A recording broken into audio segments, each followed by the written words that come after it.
Totalni FM, jutarnja oda. Jutarnja oda.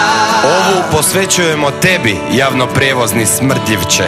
Javnoprevozni smrdljivče, fuj. Tvoj ulazak u autobus popraćen je padanjem u nesvijest svih aerobnih organizama. O ne, to nije zadnja stanica, nego si ti ušao u autobus. U tvojoj blizini mlijeko postane kiselo, a vino pretvaraš u ocat. O, obrnuti Mesio našeg doba. Haleluja. Kad te osjete, stanovnici Jakuševca shvate da im tamo zapravo i nije tako strašno. Nije, ne. I zato je ova oda posvećena tebi, ubojico mirisnih pupoljaka u mojim nosnicama.